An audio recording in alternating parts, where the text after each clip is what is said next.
Jorge Cayó es el presidente de la Sociedad Peruana de Derecho Ambiental, está aquí con nosotros. Gracias por venir. Bienvenido. ¿Qué tal, hombre? ¿Cómo te va? Gracias. Bueno, 20 años después, ¿verdad?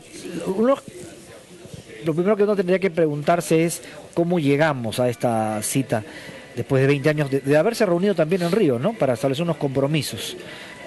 Bueno, hace 20 años se lanzó formalmente a través de Naciones Unidas el concepto de desarrollo sostenible. Y esta idea que es realidad de que economía, desarrollo, medio ambiente y sociedad tienen que ir integradas para que haya sostenibilidad en el tiempo, o sea, un desarrollo real en el tiempo, no solamente en el corto plazo.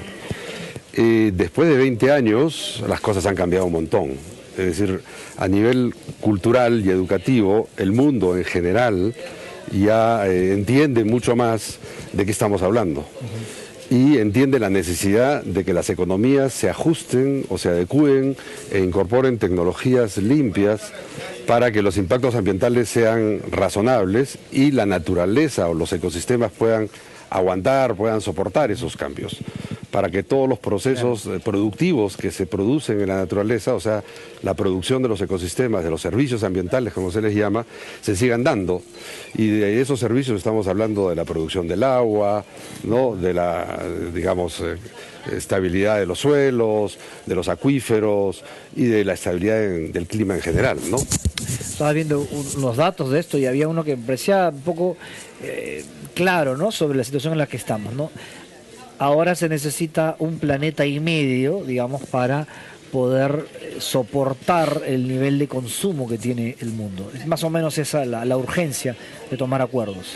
Lo interesante de esta cita es primero que no se va a negociar un tratado. Lo que se va a hacer es básicamente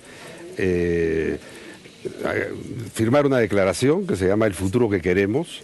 Esa declaración, que tiene 50 páginas y 283 párrafos, es una especie de resumen bastante interesante de toda la filosofía y política vinculada al desarrollo sostenible, en donde aparece el concepto de una economía verde y el compromiso del sector empresario e industrial del mundo de avanzar fuertemente en eso. ¿Y por qué ese compromiso?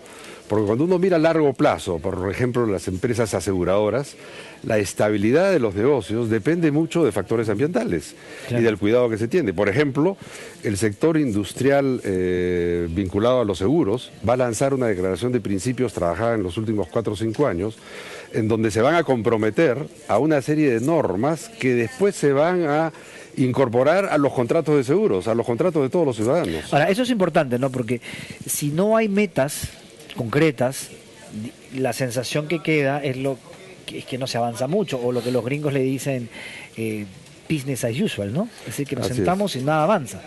Hay que entender, y los ciudadanos tienen que entender, de que los procesos a nivel del derecho internacional, o sea, una legislación aceptada por todo el planeta, son procesos lentos, pero que se basan en principios. Y cuando uno avanza en principios, 20 años en la historia nuestra es un montón de tiempo, pero en la historia del mundo es muy poco tiempo.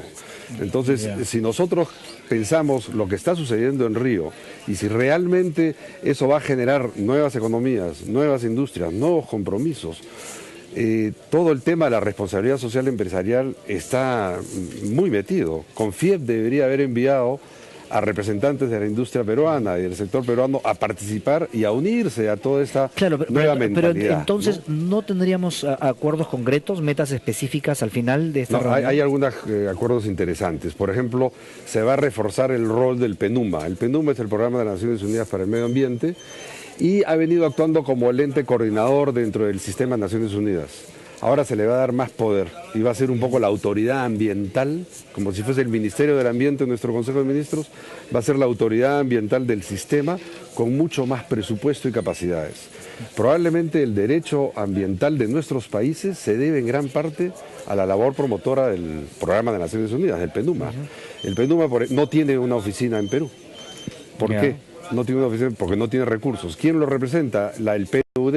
El PNUD también tiene funciones ambientales como si fuese el ministerio dentro de nuestro esquema cultural legal, uno de los ministerios que tiene competencias ambientales. Ellos están ahora reformando y dándole más poderes, no como muchos quisieran, pero bastante. Después se está logrando que en el tema de la economía verde se establezcan una serie de principios que dentro de poco van a estar como parte de la filosofía del empresario moderno. Ahora, y esos principios tienen que ver con el uso, ¿no?, de los recursos, claro, responsablemente. Y normalmente hay discrepancias, ¿verdad?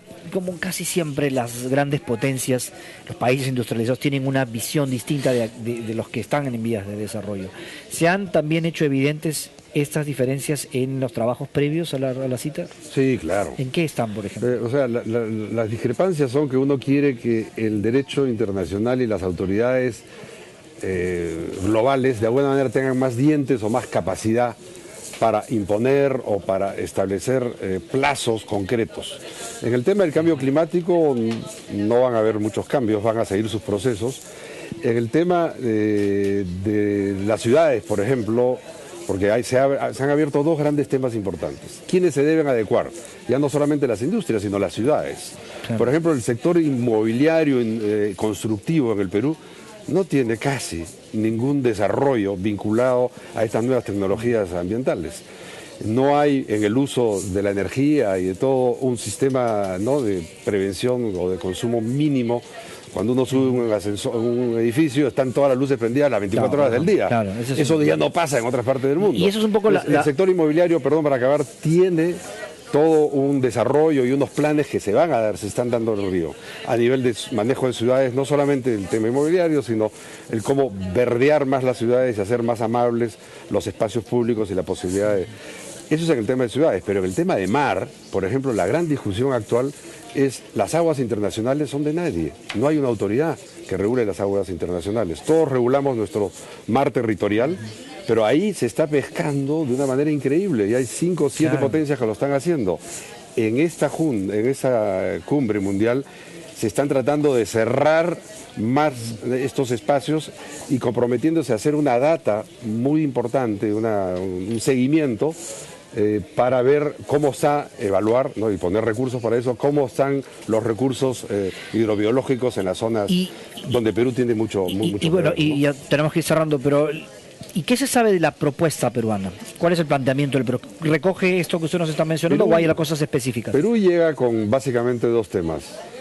Su plan de forestal, que tiene un compromiso además con los TLCs y todo, de parar la corrupción y la deforestación y generar con esto una economía forestal saludable y sostenible.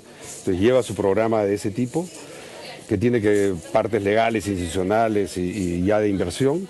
Y por otro lado tenemos el tema del cambio climático. O sea, cómo Perú está pensando adaptarse al cambio climático y mitigar también el impacto que pueda generar el propio país. Lleva esas dos, digamos, no propuestas, sino informes. Y además estamos hablando de una feria. No solamente son los estados los que se reúnen todo el sector financiero internacional. Y toda la banca internacional y aquella que maneja para fondos ambientales, que estamos hablando de miles de millones de dólares. Entonces Perú llega con la idea de yo soy un país viable ambientalmente, tengo capacidades, tengo mi Ministerio del Ambiente que lo quiero reforzar, esperemos que lo refuerce. Me imagino que Ollanta Humala vendrá después un poco entendiendo que el tema ambiental es mucho más importante todavía que Conga y que lo que estamos viviendo, que son asuntos coyunturales. Muy bien, bueno, don Jorge Cayo, muchas gracias por estar con nosotros. Gracias a ti. Gracias. Muy amable.